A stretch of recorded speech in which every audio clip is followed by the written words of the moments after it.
covering the basics of using Figma, and then we are getting to the specifics of this file as well. So let's get started. First of all, what you see just appeared on the screen right now, we have two panels that we'll be using all the time. On the left side, this is called layers. This is for navigation, basically. On the right side, we have a design panel. The contents here will change according to what sort of object you have selected. You can see there's already a tutorial page set up in this file. Let's click here and I will quickly walk you through this here just to get the hang of things. First thing we have to do, as you see here, is set up a pixel grid. We are using a 10 × 10 pixel grid to make working easier. Since this is pixel art, it's a pretty important step, and enlarging the pixels to basically 10 by 10 squares just makes it a little bit easier to use. So setting up a grid, you have to select this, your work of art frame here. You will already see that the design panel changes its contents as soon as I click on it. It's selected by clicking on the name here. The frame we have selected acts very similar to artboards in Adobe Illustrator. This is basically a frame, like or a canvas. It is used to give boundaries to your work. On the right side, you see this layout grid option, and if you click the 4 little dots, you will be able to select the 10 pixel preset, which is exactly what we need. If you would like to see how your work of art will look without a grid on, you can press Ctrl+Shift+4 to toggle the visibility of every layout grid you have in the file. I think it is Command-G on a Mac. Great, so that's all you need to get started. Now it's time to start using assets. That's what we're here for. You have multiple ways to access the library itself. I will be using the resources button in the top bar here. The tutorial says at this point to pick a window. We could start navigating to the folder structure, but you can also just start and search for a window. That's it. Drag and drop, zoom in a bit, and match it where it is. You probably already saw it on screen by now. You can zoom by pressing Ctrl and using the mouse wheel, and navigate either by pressing spacebar and dragging, or using the middle mouse button to do the same. At this point, you see that this window is not exactly how it should be. That is because most assets in the library have variants, which means they either have different states, different designs, or just something that you can pick and choose to have a little variation in your work. If you click the window here, you can see the design panel changed again, and there is a state drop down right here where it says closed. We will just drop this down and choose open, and we already have what we required, an open window. This is the very basics of how you will be using this file. Just click this menu here, and let's see, we have some posters. Let's drag this Saturn here. If you need to very finely move an asset, you can just keep Shift pressed and use the arrow keys. This will make anything you're trying to move exactly 10 pixels, which is the grid we are using, so basically it will be moving by 1 pixel. You can also see that this poster has a variant called Rainbow, so it's that easy. Let's see what we'll need. A bookshelf, I think it's called, yeah, bookshelf. You can see that the bookshelf has some variants too. It's called A, B, with some slightly different books, and there is also an empty version in case you want to place stuff there yourself. Let's go with A for now. What else? What else we need? We need a sideboard. A sideboard here, this tiny little cube, has multiple dimensions which we can pick.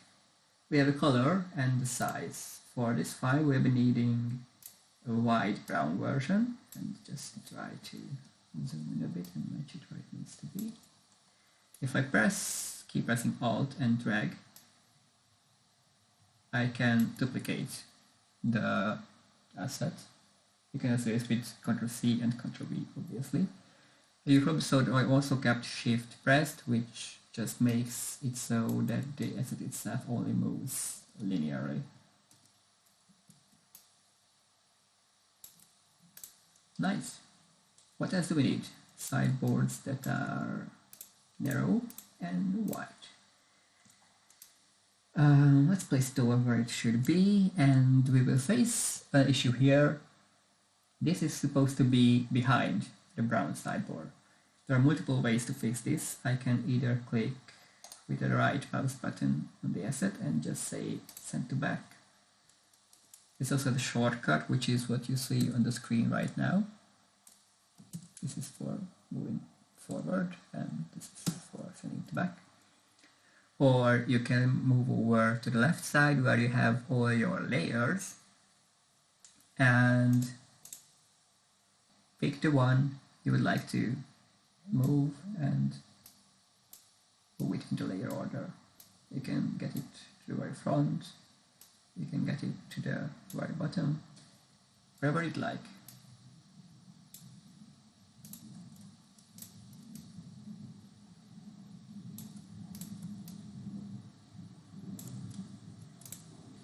That's it, and so on and so forth.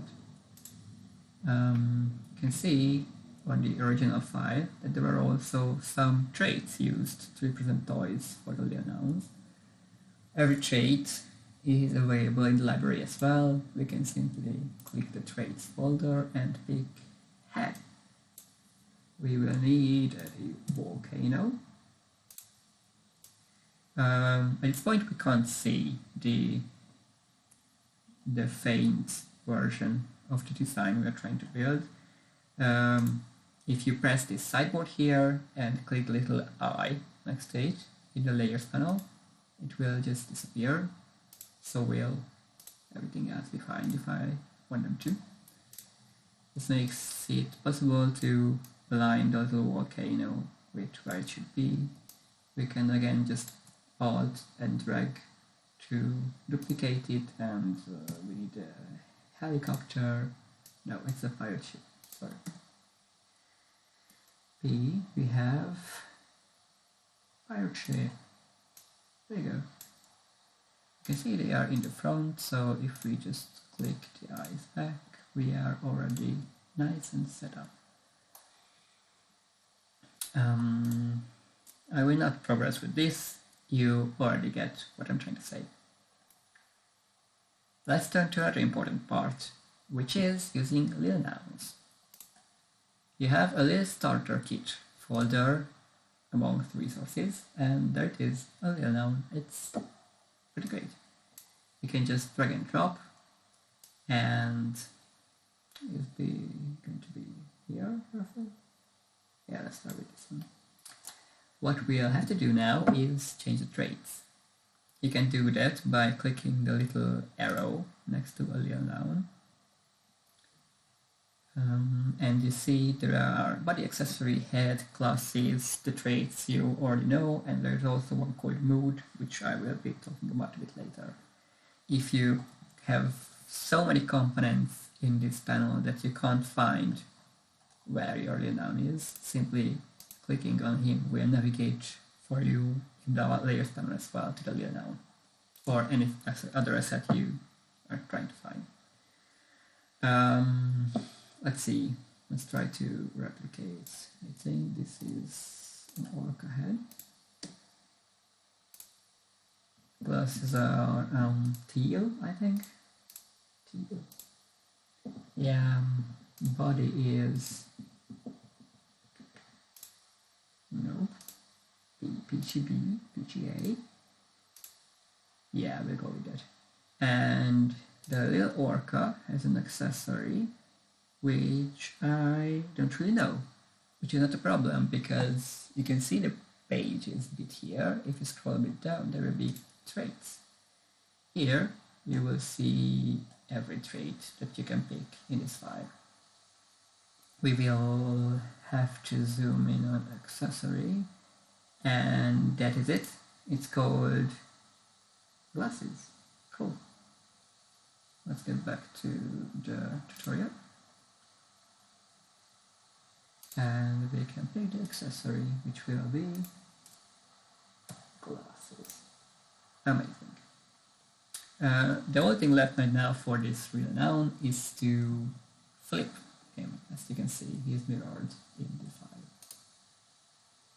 Let's just right click and we will have the option to, okay, let's click off. We're probably too into the structure. Yes.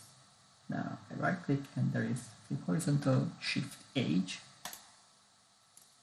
and I can simply place him where he needs to be. Great. Fine. We are doing very well. There is one more important thing. You can see that this dino head fella is quite a bit larger than the others. We'll just duplicate this guy here, flip him back. The reason the flip option didn't appear previously is because I selected one of the inner layers of the Lil Nouns. It was moved, or yeah, we were still an accessory. And since these are components, which is a special kind of thing in Figma, you can't just edit the contents for Lil Noun. Well, not in every way. We'll get to that later. Let's see, the dude has here, we don't know the body, but he has a gradient glacier accessory. Let's see. It's called body gradient glacier, yeah, that's it. We will need a dino head, diamond dino, and his glasses are the blue medium saturated ones. To increase the size, we will press K or select the scale tool from the top toolbar. And like in every other graphic design program you would ever use, you will be keeping shift pressed and start dragging the corner.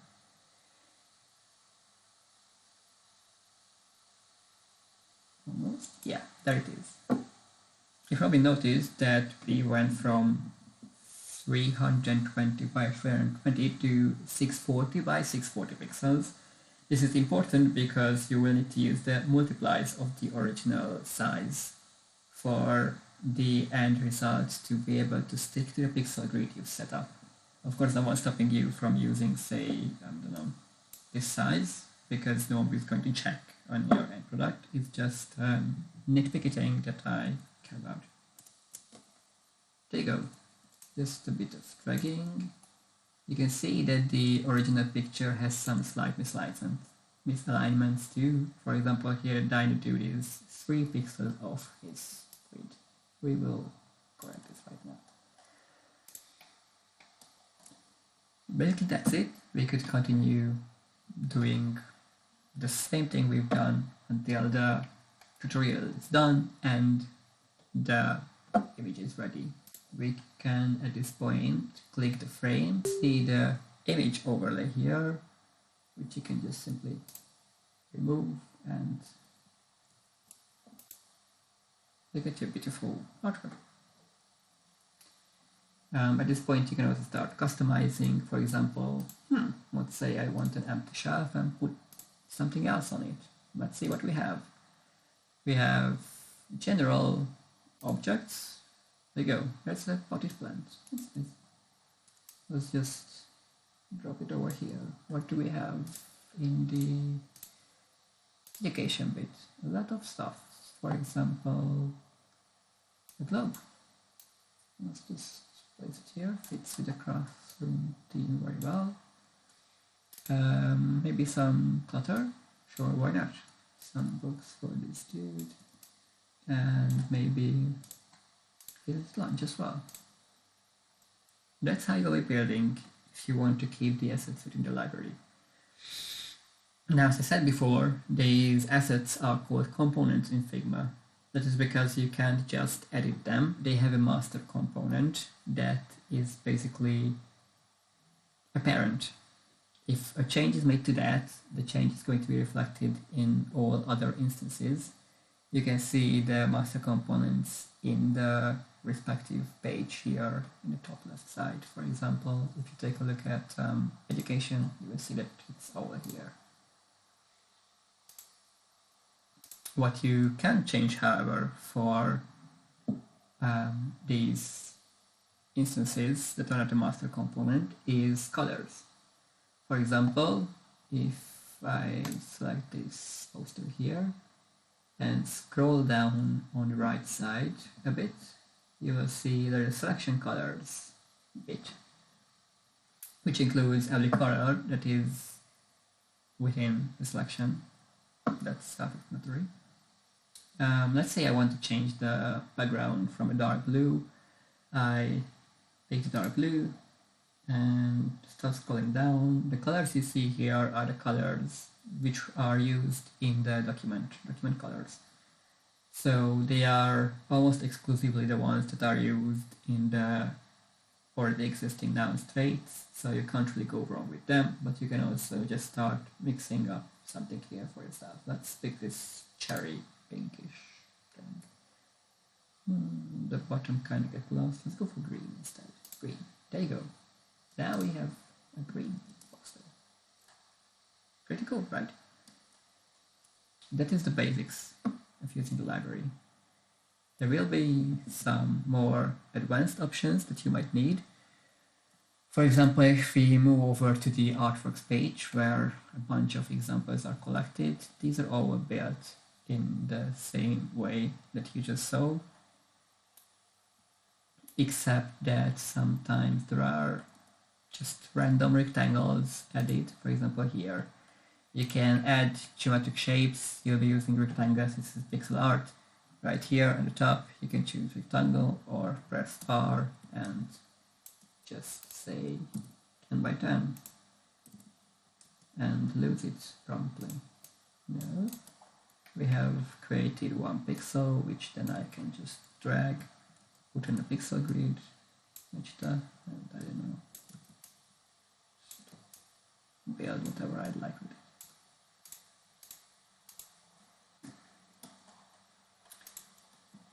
There might be cases where you don't just want to swap the variant, which was like the open close for the window, but you can swap an entire component to a different one.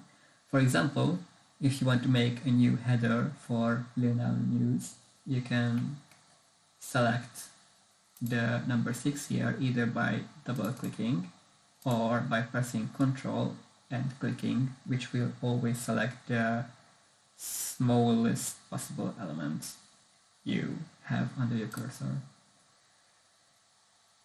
This is unfortunate for us because we will need to choose the component. Components are always marked by this diamond shape.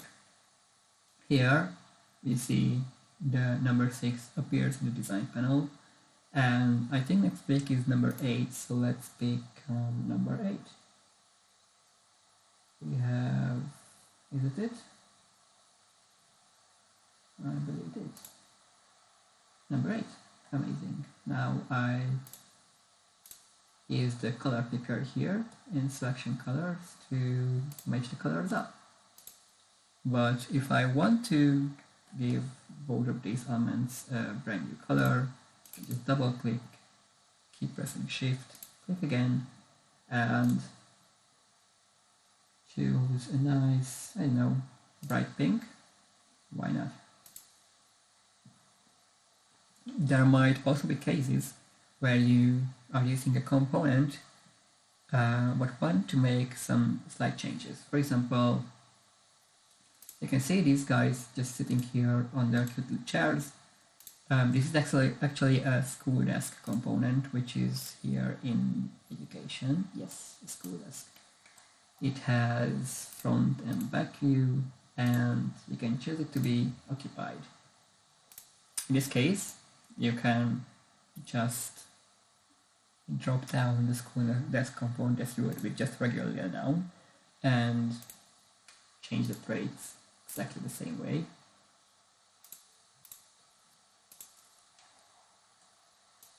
Which is in line with what we've learned so far. However, if I don't want them to have a desk, I can just move over here and just disable desk with the little eye icon.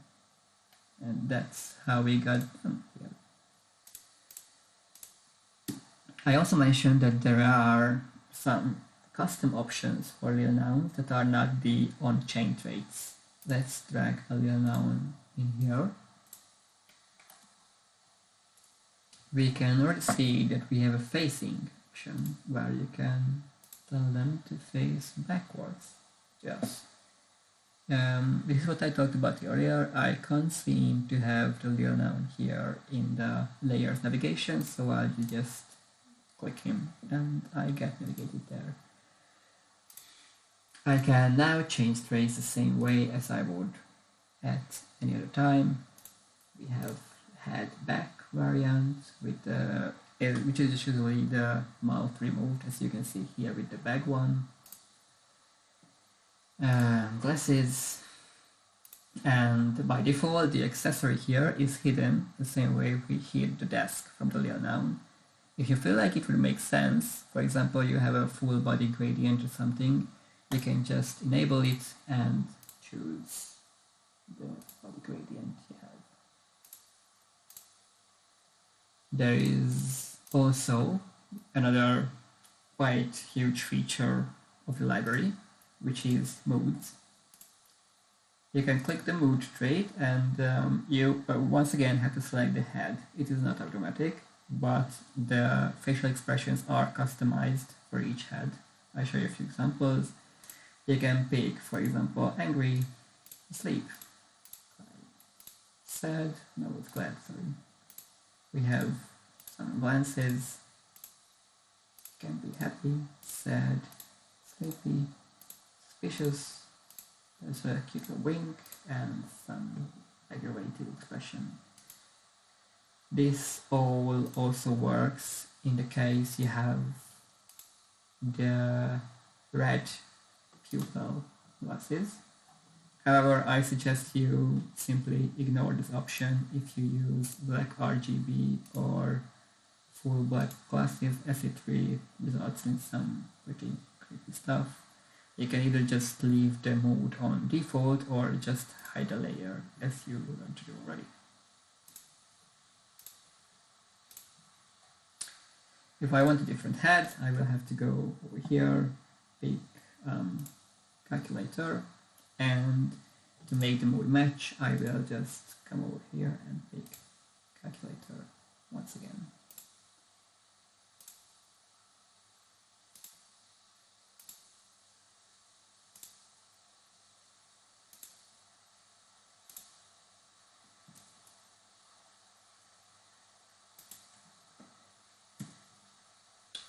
One more thing, getting back to the Lil Nouns panels, you can see there are double-digit versions. For example, we have 13 here, but what if I want to change to 33? In this case, the numbers are slightly overlapping, so I can just grab the second one, put on the grid so I can see what I'm doing, and by pressing shift and nudging right twice, we will have a nice and well-aligned number. If you're done with your artwork, you will probably want to export it in one way or another. Let's choose this double-digit number 33 news header and navigate down the design panel to the export bit here. You can choose to have multiplies exported, meaning if I press 2x, I will have a 2500 by 8040 pixel image at the end. You can choose JPEG, PNG, or SVG, which is vector graphic format. It's very handy in case you need vector graphics.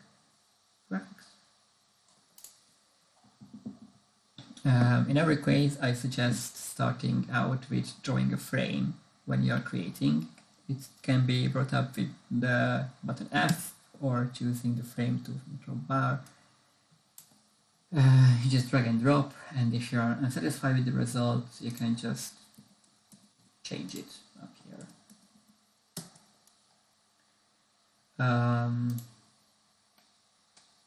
In case, let's take a specific case. For example, you want to make a Twitter banner for yourself, which I don't know, let's say it's 650 by 250. You start building, you start plugging in assets, just randomly for now, and you realize that, wow, they are all way too big. What you can do in this case is have your frame multiplied. You can choose constraint proportions in case you want that, and say let's do it double size. If you are happy with the scale, you keep on building. Otherwise, you can still just multiply. And at the end, you will simply press K and reduce your frame to the desired size, or just export it as it is and have Twitter to the rest when you're uploading. I believe we covered most of what is necessary to know to start building in the library. And just quickly click through the pages. You can see the starter kit has an alphabet, a few logo variations, and a Lil Noun. In general, there is some interior stuff and random objects. In education, it is mostly classroom related stuff. There is emotional communication, which has some emotion icons and some speech and thought bubbles. And traits, which has the on-chain traits from background to body to accessory and head. You have the backwards variants. These are used in the sitting in the desk version, nowhere else. You can feel free to ignore these. And there is also this huge column of stuff. This is just a marker for me, ignore it. Which is the moods specified for each head. You can see a few of them right here. In case you ever have any questions, you can hit me up in the Lil Nouns Discord. I am Lil Noun 1112. Or follow the tutorial again. Maybe you'll find the answer to your question next time.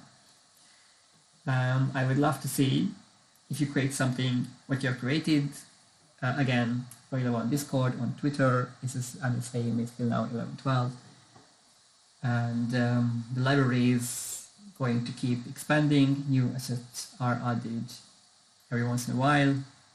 I always post when there's an update in Discord or Twitter as well. So keep your eyes peeled and happy creating. Good night.